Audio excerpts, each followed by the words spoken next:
আসসালামু আলাইকুম। আজকে আমি কথা বলবো এসএসসি বা এইচএসসি পরীক্ষার পরে আমাদের যে হিউজ পরিমাণ সময় থাকে, এই সময়কে কিভাবে আমরা কাজে লাগাইতে পারি। তো এটার জন্য আমাদের যখন এসএসসি পরীক্ষা শেষ হবে বা হয়, এর পরবর্তী মুহূর্তে ৩ মাসে বা ৪ মাস পর্যন্ত সময় আমরা পাই।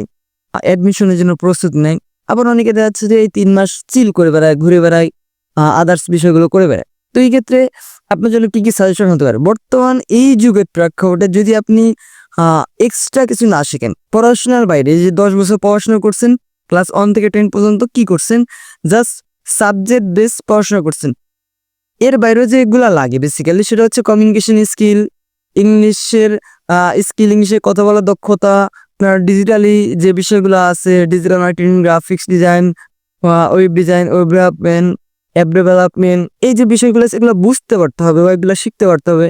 এক জায়গায় প্রেজেন্টেশন করা, সেটা হোক অনলাইন প্রেজেন্টেশন তৈরি করা, মাইক্রোসফট ওয়ার্ডের বিষয়গুলো জানা, এই বিষয়গুলো আপনাকে জানতে পারতে হবে। আধুনিকতার যুগে যদি আপনি আগের মতন থাকেন, আপনি যদি আধুনিকতার সাথে যদি না তাল মিলায়ে চলতে পারেন, তাহলে কিন্তু আপনি একটা সময় যে থমকে দাঁড়াতে হবে। কেননা বর্তমানে এই অনলাইন প্রেক্ষাপটে যদি আপনি ডিজিটালি বিষয়গুলো না বুঝতে পারেন, তাহলে আপনি কিছুই পারবেন না একটা বিষয়। কারণ বর্তমানে এআই এটা এমন একটা টেকনোলজি, মানে এই বিষয়টা আসছে, যেটা যদি আপনি না পারেন তাহলে আমি মনে করি আপনি একদমই বোকার জগতে বাস করতেছেন। তো আমি আপনাদের কাছে রিকোয়েস্ট করব, সেটা হচ্ছে যে আপনাদের এসএসসি পরীক্ষা চলতেছে বা সামনে এসএসসি পরীক্ষা আছে, আপনাদের পরীক্ষার পরবর্তী মুহূর্তে যে সময়টা গেছে ওই সময়টাকে কাজে লাগে আপনি চাইলে স্পোকিং ইংলিশটা গ্রো করতে পারেন।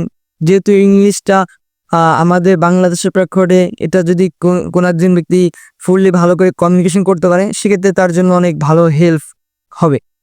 এরপরে ২ নম্বর হচ্ছে যে ডিজিটালি যে বিষয়গুলো আছে, এআই এর টুলস সম্পর্কে বা এআই টেকনোলজি, এই বিষয়গুলো জানার সম্পর্কে। এরপর হচ্ছে ভিডিও এডিটিং সম্পর্কে, গ্রাফিক্স ডিজাইন, ডিজিটাল মার্কেটিং, এই যে বেসিক্যালি যে পয়েন্টগুলো আছে, এই পয়েন্টগুলা আপনার জানাটা ইম্পর্টেন্ট।